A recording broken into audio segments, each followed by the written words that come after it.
14 বছর পর অনুষ্ঠিত হচ্ছে চুয়াডাঙ্গা জেলা বিএনপির সম্মেলন। সমাবেশের প্রধান অতিথি হিসেবে ভার্চুয়ালি বক্তব্য দেবেন বিএনপির ভারপ্রাপ্ত চেয়ারম্যান তারেক রহমান।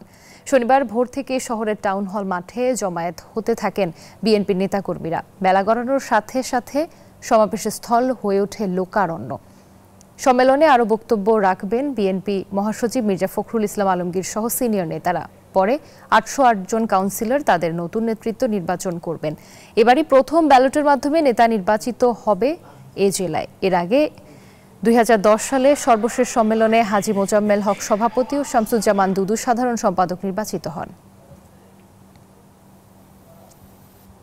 এই বিএনপি সংগঠন আমরা যারা ভালোবাসি, এই ভালোবাসার কারণে আমাদের এই সংগঠন এখনো পর্যন্ত টিকে আছে এবং সাধারণ জনগণের সমর্থনের কারণে আমরা শতপ্রতিবন্ধকতা সত্ত্বেও আমরা আমাদের সমস্ত সাংগঠনিক কার্যক্রম আমরা অব্যাহত রেখেছি। তার নাম 8-10টা কেস ছিল, প্রত্যেকটা নেতাকর্মী নামে এই ধরনের কেস, কেস বলতে আজগুবি কেস, গায়েবী কেস।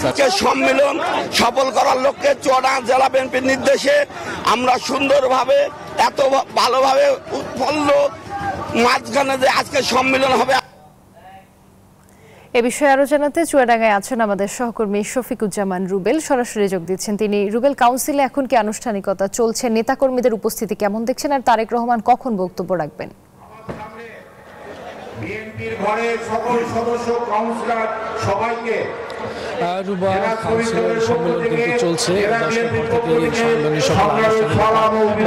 এখন নেতাকর্মীরা বক্তব্য দিচ্ছেন, স্থানীয় নেতারা মূলত বক্তব্য দিচ্ছেন। আপনি দেখতেই পাচ্ছেন যে এই সম্মেলন ঘিরে এই চুয়াডাঙ্গা টাউন হল মাঠ কিন্তু একদম আমরা যতদূর দেখাচ্ছি যে কানায় কানায় পরিপূর্ণ, এবং স্থানীয় নেতাকর্মীদের পাশাপাশি কেন্দ্রীয় পর্যায় থেকেও কিন্তু নেতারা এখানে উপস্থিত হয়েছেন। বিশেষ করে বিএনপি মহাসচিব মির্জা ফখরুল ইসলাম আলমগীর তিনি কিন্তু অনেকক্ষণ আগে এসেছেন, এবং আমরা দেখছি যে সিনিয়র নেতারাও কিন্তু এখানে ইতিমধ্যে এসে উপস্থিত হয়েছেন। এবং আপনি যেমনটা বলছিলেন যে এই সম্মেলনের প্রাণকেন্দ্র মূলত বলা হচ্ছে তার অধীর আগ্রহ তারেক রহমানের বক্তব্য শোনার জন্য। তিনি মূলত আমরা যদি জানি যে কিছুক্ষণের মধ্যে এই সম্মেলনে ভার্চুয়ালি যুক্ত হবেন। এবং একটা কথা যে বারবারই উঠে আসছে, এই চুয়াডাঙ্গা গেলে 14 বছরে এই নেতাকর্মীরা কিন্তু এরকম আমেজ কখনো পায়নি, এবং উৎসব যে পরিস্থিতি, সেই পরিস্থিতির পেছনে কিন্তু তাদের একটা তৃপ্তি রয়েছে। নির্যাতন থেকে বেরিয়ে এসে তারা প্রাণ খুলে রাজনীতির কথা বলতে পারছে, নিজেদের মত প্রকাশ করতে পারছে, নিজেদের দলীয় নেতাকর্মীদের সংগঠিত করতে পারছে। এইটা একটা অভূতপূর্ব তাদের জন্য উচ্ছ্বাস উদ্দীপনা, সেটা আমরা সকাল থেকে দেখছি। প্রচুর পরিমাণে দেখছি আমরা নারী কর্মীরাও কিন্তু এখানে উপস্থিত হয়েছেন। সকলেই একদম সব বয়সী নেতাকর্মীদের উপস্থিতি কিন্তু এই চুয়াডাঙ্গা টাউন হল মাঠ এখন কানায় কানায় পরিপূর্ণ।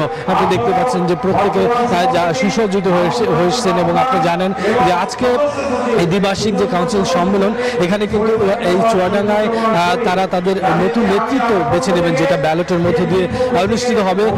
বলা হয়ে থাকে যে 1978 সালের পরে প্রথম এই দ্বিতীয়বারের মতো কাউন্সিল নির্বাচিত হচ্ছে ভোটের মাধ্যমে, এবং ব্যালটের মধ্য দিয়ে প্রথমবার হচ্ছে স্বচ্ছভাবে আসলে এই নেতা নির্বাচন করবেন, এবং সেখানে নেতৃত্ব দেবেন, মূলত এই কাউন্সিলের নেতৃত্ব দেবেন তাদের প্রাণপ্রিয় নেতা তারেক রহমান, এবং তারা যোগ্য নেতৃত্ব পাবেন। সব মিলিয়ে এই চুয়াডাঙ্গার মধ্যে কিন্তু একটা উৎসব উদ্দীপনা বইছে বিএনপি নেতাকর্মীদের মাঝে। কিছুক্ষণের মধ্যে আসলে মূল